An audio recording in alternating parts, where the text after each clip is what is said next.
Hello, everybody. Welcome back to Eagles Girl Nation. I'm your host, Anna Lee Rossi.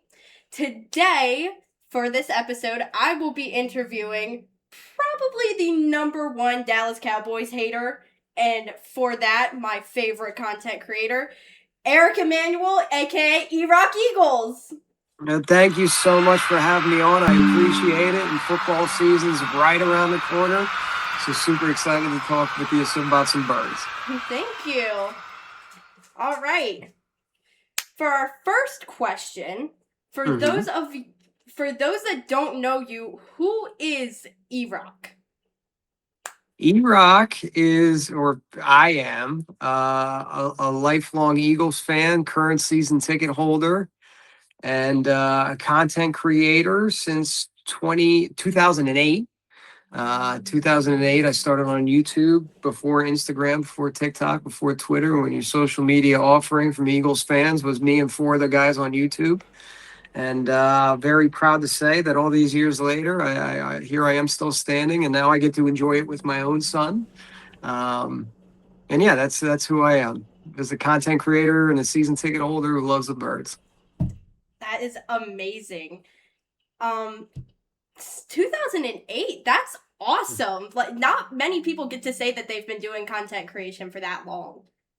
It was literally me and three other guys, and the three other guys I don't think make content anymore. And there's other content creators out there that are bigger and have a better following or a bigger following, and maybe are funnier or produce more content. I very much am proud of the ability to say that, like, I was there from the beginning. So, very supportive about of all the other content creators that are out there. There's certainly enough. That's what makes Eagles Nation so amazing, is that the fact that there's so many voices, and it's such a multicultural fan base and a multicultural city that there's never ever going to be one or even a couple of voices of the fan base. The fan base voices. There's so many voices, and it's really just an honor to be one of them. Yes, listen, that took the words out of my mouth. Like, that's Philly's awesome. Like, really is. Yeah, it really is. Especially with all the people that I've gotten to meet with starting my channel and everything. Yeah, one of the things that kind of hit home for me last year, I was filming, because you're sitting in the stands and you get this spidey senses start tingling, right? So I was filming the last field goal when Jordan Davis blocked it against the Rams, and I'm filming my son, and he's doing this little family thing that we do to kind of jinx the kicker. Yeah. And it blocks the kick, and I recently just revisited that video, and I wasn't even looking at the play itself. I wasn't even looking at my son, who's going bananas. I was looking at everybody in the crowd just going nuts. And there was black people, white people, young people, old people, males, female, just and everyone's just hugging and high-fiving. And man, I can't wait to get back to that at the link. I'm looking forward to getting back there and celebrating just with everybody. Yeah, like, that's what it's all about. It is. It really is. All right. For our second question, do you remember your first Eagles game? Like, the first one you went to in the stadium? I do not remember the first. Okay. I remember the most impactful, because we didn't start out with the amount of season tickets that we had. We had two at Veterans Stadium, and that grew into three, which grew into four. If you wait long enough, there's possibilities the seats open up, and you might get the opportunity to buy the seat next to you. I don't remember the first one because there was plenty of games that I went to. But I do remember the first one where I was like, oh, and that was, and it's so funny. It goes hand in hand with the Jordan Davis blocked field goal kick return last year. So I was there for the 4th and 1 game. The game that, they stopped Emmitt Smith twice, and I was probably around my son's age, 10, 11 years old. Like, I think there was a 95, so I was probably like 12 at the time. And I was a fan, but I hadn't wrapped my head around all the nuances of the game and what was happening. And it was a really unique situation where they hand the ball. It's fourth down. I think the Cowboys were defending Super Bowl champions. The Eagles weren't that great. But anyway, Emmitt Smith slams into the line. Place goes bananas. We just stopped the Cowboys on 4th and 1. And then the place was shaking. And then all of a sudden, all these boos rained out of nowhere because unbeknownst to a lot of people, everyone found out, but unbeknownst to a lot of us, like the 2-minute warning had expired. Aww. So it went from like, oh my God, this is amazing, to now the stadium shaking for the opposite reason because everyone's booing, right? Yeah. And I was too young. I didn't know what was necessarily happening. Yeah. But then they ran the same play again and they stopped them again. And the place went double as loud as it did the first time. So that was impactful for me because I was like, I don't necessarily understand everything that's going on right now, but whatever this is, give it to me all the time. I'll be chasing that feeling. I'm still chasing that feeling. And what's really cool is circling back to that Jordan Davis play. My son had his 4th and 1 moment.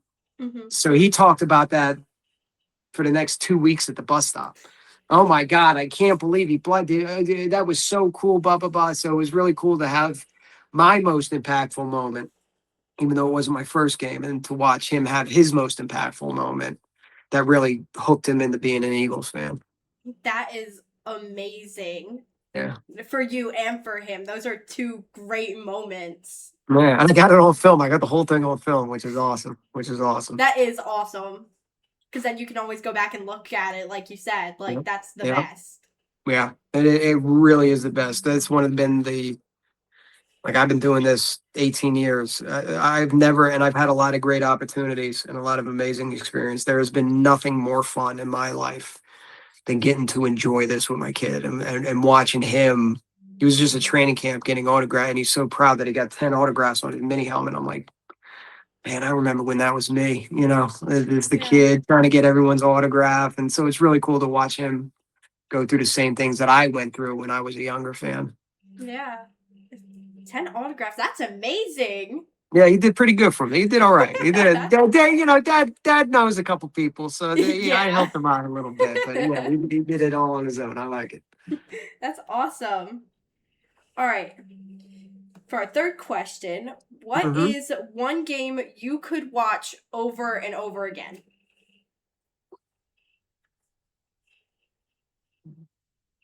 Probably Super Bowl 52. That was our first. And, you younger fans, oh boy, you spoiled. Boy, you spoiled. You know what it's like to grow up with. I didn't grow up with Super Bowls. I grew up with Dallas Cowboys fans and Fugazi Dallas Cowboys fans in high school that were just wearing the jacket because the team was good at the time. I grew up with memes of Cowboys 5 rings, Giants 4 rings, Washington, I think they got 3 rings, Eagles ring pop, or Donovan McNabb standing by an empty trophy case going, this is the Eagles Super Bowl. So I didn't experience my first Super Bowl until I was like, I don't know, mid to late 30s. So that one, there were times where I thought I'd never see one. So just like Super Bowl 59 was awesome. It was a rout, so it was fun for us. But nothing's ever going to beat the first one. Nothing's ever going to be like, oh my God, we actually did it, Yeah. Beat the expectations, yeah. It was just a magical season. It felt like a dream in the moment, and the further I get away from it, the more it doesn't make sense. Wait, Nick Foles beat who? Tom Brady? Oh, he out-dueled Tom. He's a backup. What? Doug Peterson? You mean that guy that I remember being Donovan McNabb's kind of stopgap quarterback, and he stunk as a quarterback. We booed him off the field, and that was our head coach, and he beat Bill Belichick? What? Nothing about it makes sense. So the further we get away from it, the more I do wonder, like, that was real, right? Okay, all right, just checking. That's funny. That was funny. But yeah, I mean, I don't even remember how young I was when I still watched it with my parents, and I didn't understand, like, because my mom is like a longtime Eagles fan, was going crazy. My grandparents were going crazy, and I'm just like, oh, hey, they got a touchdown? Like, Which, by the way, shout out to your mom and shout out to all the moms out there. That's how I learned the game. I didn't learn the game through my father. I learned the game through my mother. My mom taught me how to be an Eagles fan. Same with my mom. My dad's a Steelers fan. That's, hey, listen, I'm sure there was a lot of just talking about rings and everything like that growing up, and you had to hear it from pops, but you're on the good side. No disrespect to your father, but you're on the good side. Yeah. What is something about being an Eagles fan that people not from the Philly area just don't understand? It's not as intense as you think it is, and by the same token, it's way more intense than you think it is.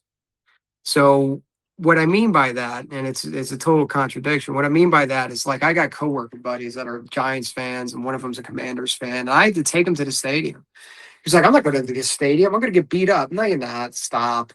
Well, I'm going to get beer cans thrown at me. No, you're not. Stop. Well, I better not come wearing my Commanders jersey. I'm going to get not. Stop. So what's the worst that happened? He got heckled in the parking lot, and then when he smiled and shrugged his shoulders, an Eagles fan offered him a beer. You know what I mean? So it's not, we're still hearing about snowballs and Santa Claus, which predates me, which predates my parents. That's our grandparents. That's your great grandparents are to blame for that one, right? So it's not. So we're still hearing about that, and oh, the Philly's a danger. It's dangerous to go. No, it's not. I've seen one fight, and it was between two Eagles fans at a line for cheesesteaks. I've seen one fight at Lincoln Financial Field this entire time. The stadium, and we're talking about a new stadium.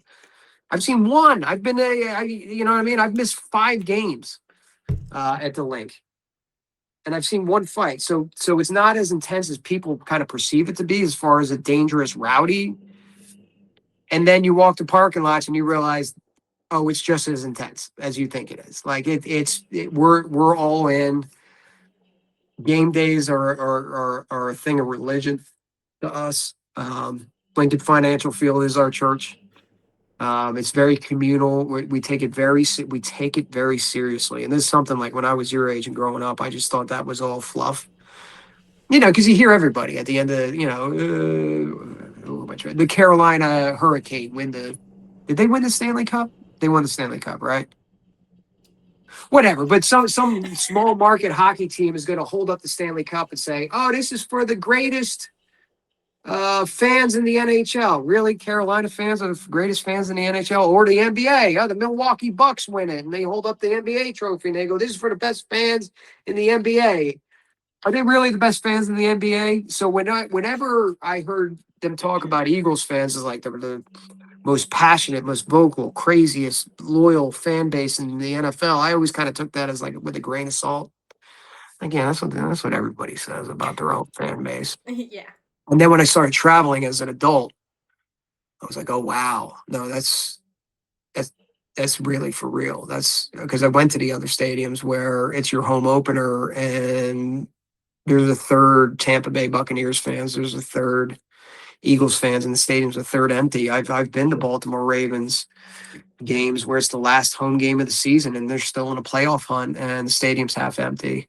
I've been to Arizona and Los Angeles and right? And it's like, oh, this isn't the same. They don't tailgate like us. We're very fortunate that we have all of our stadiums like right there. So there's a tailgating culture in Philadelphia that's not shared throughout the NFL community. Because, the Link parking lot, that's owned by the NFL. That can only open up like 4 hours before game time. The Phillies, the Xfinity Mobile, they don't have to play by those rules. So they're like, hey, 6:30, gates open up, come drink beers. And we do. And we party and hang out. So Philadelphia is a very unique city, both with their way their stadium structure is set up, and just the ferocity of the fan base. So it's long-winded answer, and I apologize for that. But it's not as intense as people think it is, and then it's way more intense than people think it is. Yeah, that's a great answer. Really, like, I know you said like it was a long answer, but that was great. That actually is like a great way to explain it. Yeah. Like my sister is a Lions fan, and she wanted to go to the Lions versus Eagles game, and she was the same way. Like, no, people are gonna be like, oh my god, then you're a Lions fan, and I was like, yeah, you're gonna get heckled in the parking lot. Yeah, and honestly, if you can't stand a little lighthearted ribbing, and even sometimes a little tough ribbing, if you can't handle that, then don't go to the game. Yeah, don't go to the game. But I promise you, if you smile and you shrug and you go, you got me. One of those people that was heckling you, just like the Commander's coworker I got, one of those Eagles fans is going to offer you a beer and say, thanks for being a good sport. Exactly. You know. What do you find to be the hardest part about being a content creator? It can be anything, even if it's just something small. Like, doesn't have to be something big. Coming up with the content is not hard for me because well, it's like, we just watched House of the Dragon, right? So that was third season. It ended. And now I got to wait another 2 years. Well, what are those people who make content about, Game of Thrones or how, the Game of Thrones is over. House of the Dragon's 2 years away. What are they going to make content about? I don't, they're in a pickle, right? With sports is the best reality TV show there is. So it's continued. It's never going to stop. Look at today. We had AJ up in New England. Jalen, joint practices. The AJ drama's back. Him answering questions about how the Eagles look in joint practices. It's never going to stop. It's its own continuous reality show. So coming up with the content is not the hard part. I would say the hard part is just navigating your way through things. Dealing with people and just trying to do right by everybody and just try to, I would say, just navigation with the team and with other content creators, and that sometimes is tricky. Yeah, I apologize, I just got over a chest cold. That's so no problem. Yeah, no problem. Take your time, it's all good. You don't have like makeup, you can't just shout makeup like all the makeup artist, no. That would be really helpful. Yeah, mom and dad are doing a good job. Mm-hmm. Do you have any advice for young people that want to start making their own content? Yes, consistency is key and nothing happens overnight.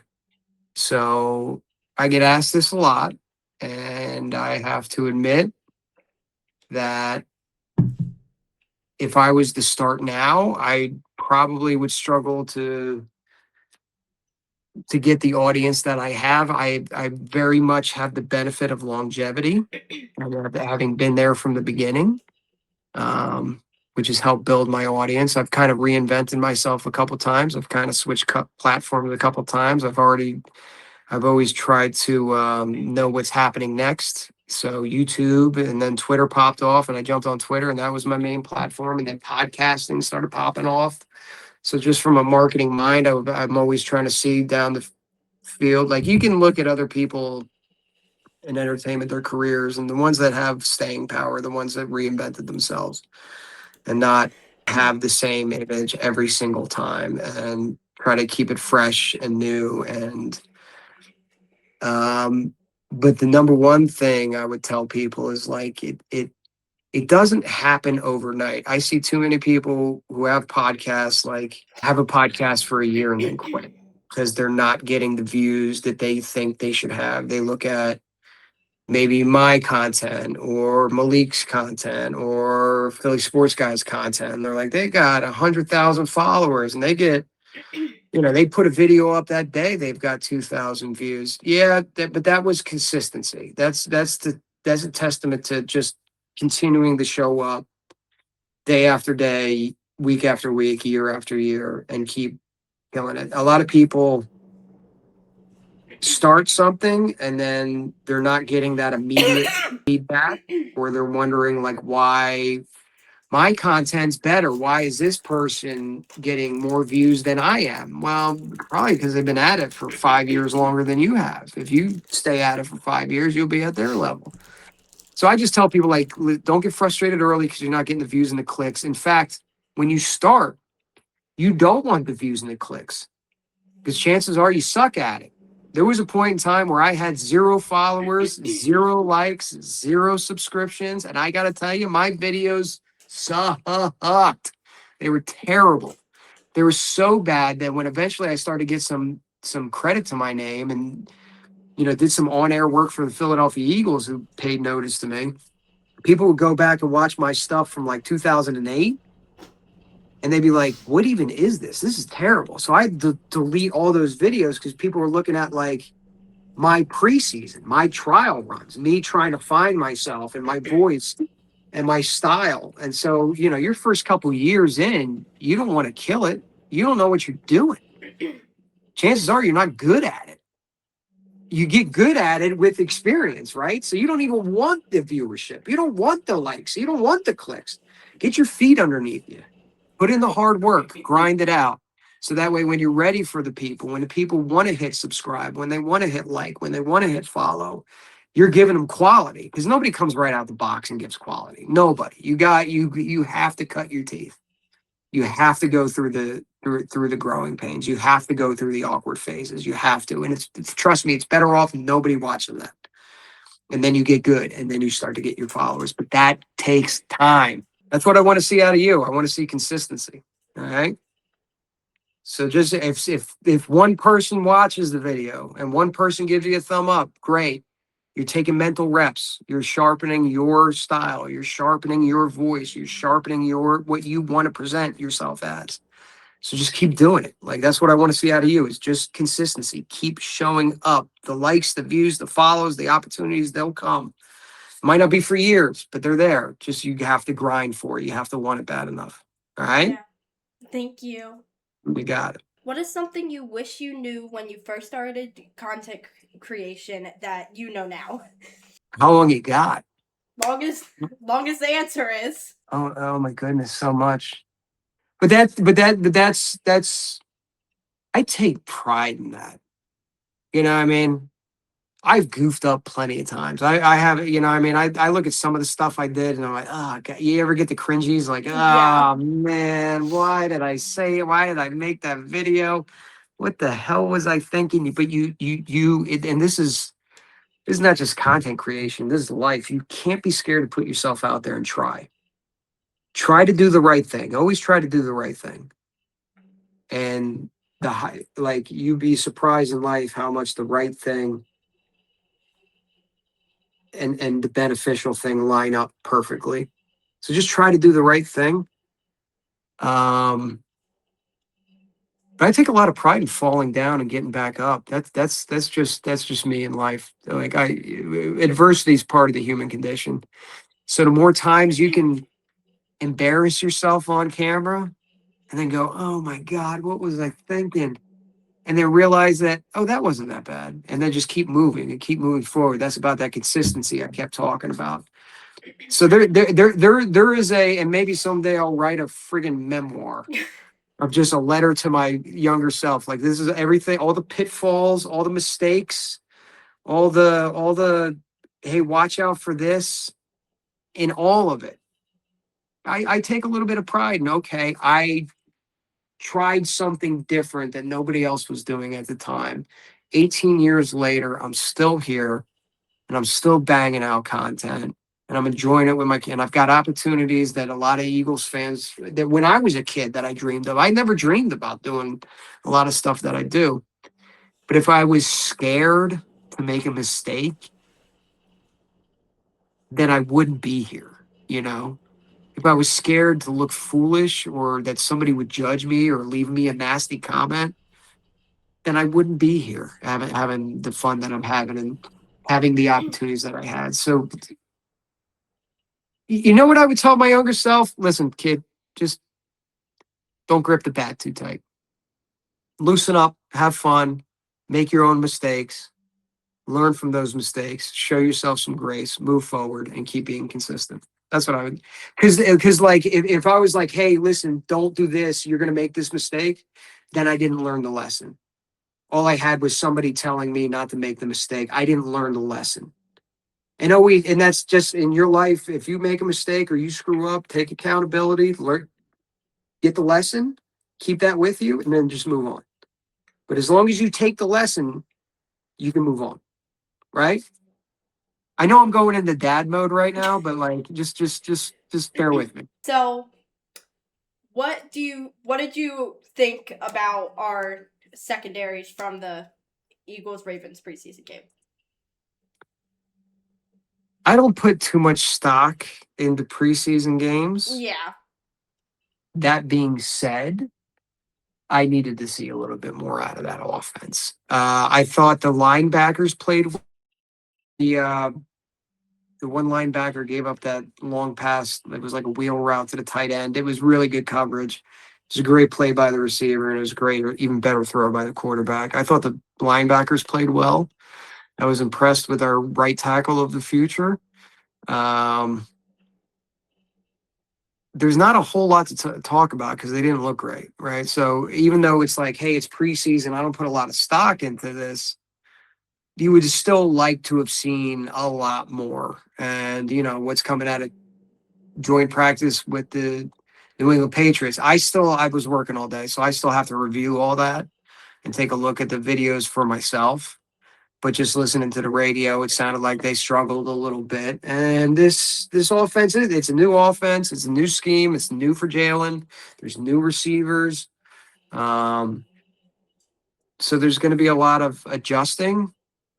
But I think just like any other year where basically they treat the first 4 games as preseason, I think after that, like it might take until week 6, 7 until the offense starts really clicking. But we have such a nasty defense that I think they'll hold us in those games and they'll win a couple games for us on behalf of the offense until they get their stuff together.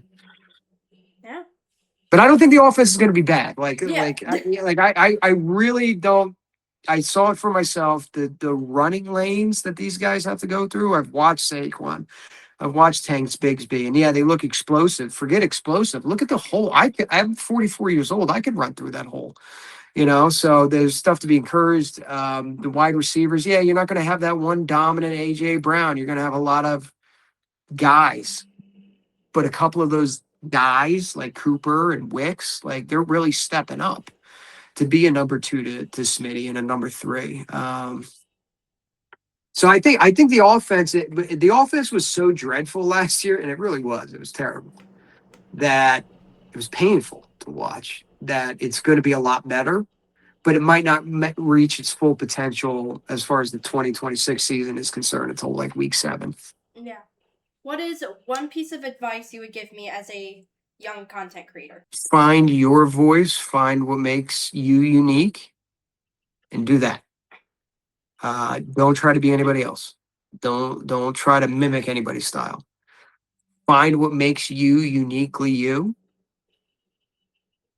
And you don't even have to have like a unique thing. You just have to be you. Just be you. Like Philadelphia fans in general do a pretty good job of sniffing out a phony, sniffing out a faker. We see it time and time. Ben Simmons, what I mean? Just or whatever it might be, or maybe somebody in the media that they all do because they're like that guy's all talk. He's not the real deal. So whatever you decide to make your content, whether that's videos, whether that's voiceovers, whether that's podcasts, whether that's shorts, whether that's long form interviews, whether it's this, just be you, because that's always going to be good enough. As long as you're you, people will respect it. When people when you see criticisms of people, it's when you feel like they're faking it. Just be true to yourself, be true to your fandom, be true to your family, be true to your team. The rest kind of works itself out. You have to stay consistent and you have to suck for a while. I sucked for a while, but that's part of it. You have to go through it. That's the piece of advice. Consistency and just you're you. Be you. Don't be anybody else. Don't copy anybody else. Take little things that you like from everyone. You're allowed to do that, and then mash it up. And then if that's who you are, then that's who you are. Then present that style and format.